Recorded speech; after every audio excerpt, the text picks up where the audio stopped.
So get this, Democrats are spending millions of dollars on focus groups because, shocker, men are abandoning their party like a sinking ship. Apparently, you can't call every guy toxic for a decade and expect them to vote blue. Who knew, guys? Today, we're going to be bringing down basically how the DNC is trying to bribe marketing firms to tell them what real men are. This is unbelievable. Let's get it. They're having to use anthropologists to figure out how to appeal to young white men. How do we talk to this strange breed of American citizen that we've never wanted their vote before, but now we do? That New York Times article, Project Sam, it is laughable, but I'll tell you, they did this. I remember a staff member of mine, this was during fall of 16. Hillary Clinton was doing a rally, and it was like, I'm going to be the president for African Americans and Latino Americans. And she just went down the list, right? You just pick your identity group. And she went down, young American, da, da, da, da. My staffer goes, so she doesn't want my vote. She didn't ask for my vote. I mean, he's a white male. She didn't ask for any man. And so it was just sitting there going, and now you're like, oh, we've got a problem. Well, you spent 15 years essentially ignoring that vote. And in fact, not only ignoring it, interest groups going out of their way to marginalize that demographic group. And then you're shocked when that demographic group doesn't think the Democratic Party wants them to be members. What's up, guys? You're watching On Air Nick Drop a podcast here on YouTube. I drop fresh, hot content daily. Please like, comment, subscribe to this channel, ring that notification bell, and you'll be notified of all my upcoming video releases. Guys, it seems like the Democrat Party just doesn't understand the idea that you can actually talk to someone and not call them toxic, not call them a problem, have entire movements that are actually trying to attack them because of, guess what?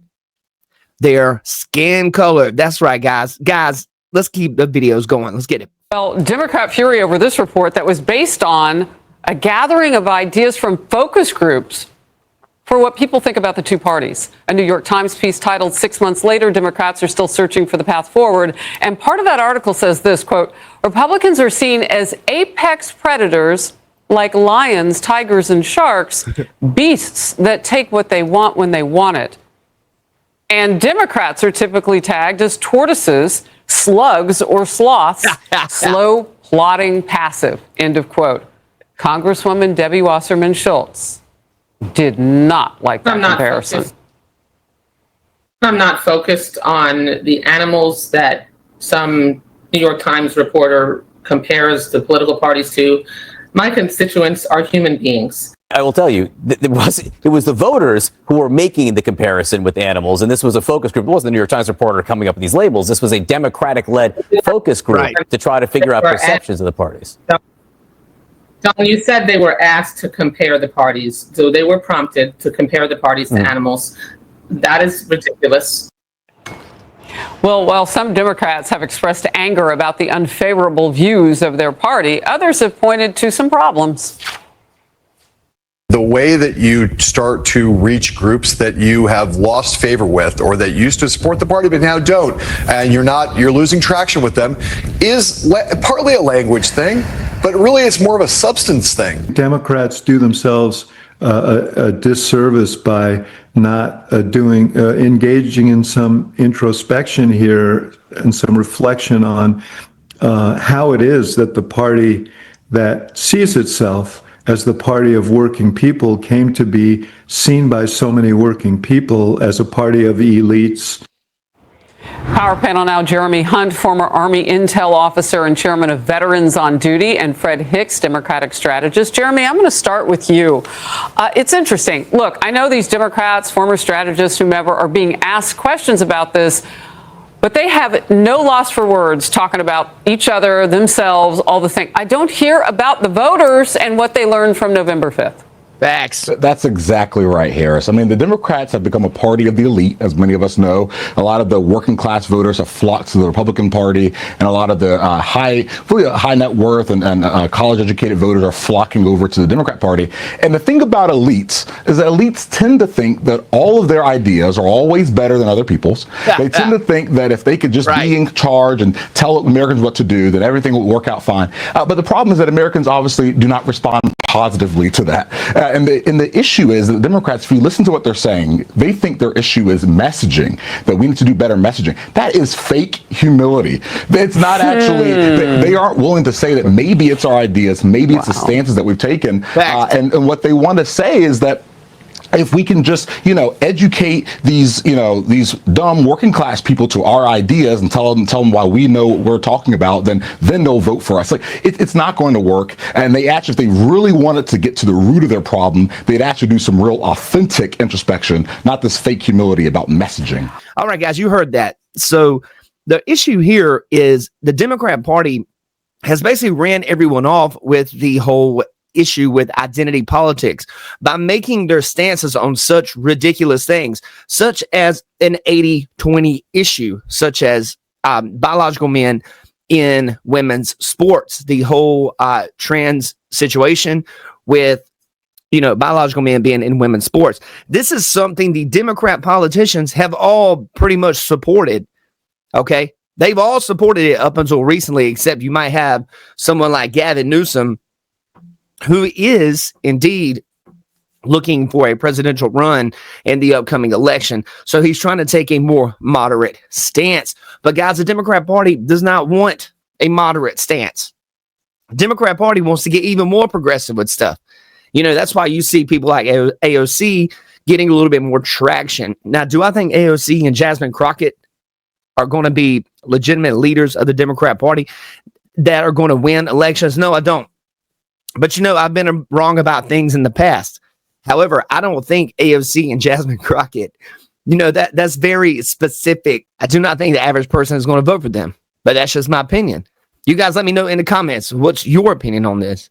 And I'll tell you something else, guys. They just keep doing this stuff like during Kamala Harris's campaign. You kept reaching out for Beyonce. You kept reaching out for Oprah. You guys got everyone you possibly could that is an elitist celebrity, and it still wasn't good enough. Kamala Harris campaign spent over $1 billion and they lost. And now the Democrats are throwing money towards how to figure out how to talk in man's language. It's unbelievable, guys. They are so far off the freaking ranch, bro. They don't even know how to speak to people that they've been calling toxic for years. Let's roll that tape. It's really unbelievable. Get to this way. Republicans are mocking Democrats now over a proposed plan to better communicate with male voters. Unbelievable. And it could cost $20 million at least. According to a New York Times report, quote, the Speaking with American Men plan promises to invest in syntax and language to connect with men.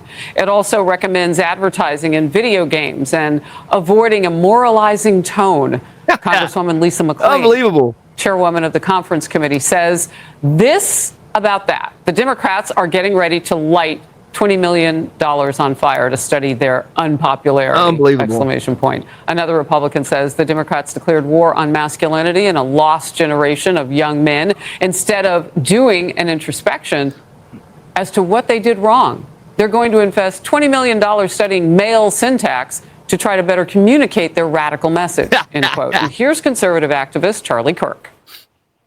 If they think that's what it's actually going to take to win back young men, maybe you need a message and a messenger that they can relate to. The Democrats have had a moralizing, almost scolding tone to them that if you do not adhere to our orthodoxy, you are a non-believer and you are not allowed in our ranks. And because of that, men of America have been sick and tired of being told what to do from a political party that hates them. All right, guys, you watch your own Nick Java podcast here on YouTube. Please like, comment, subscribe to this channel if you enjoy it. Ring that notification bell, and you'll be updated on all my video releases. Yeah, guys, with that being said, what do you guys think about this particular story? The idea of the Democrats spending over $20 million to try to figure out how to speak to men, to me, is freaking hilarious. The idea of what are you guys even doing?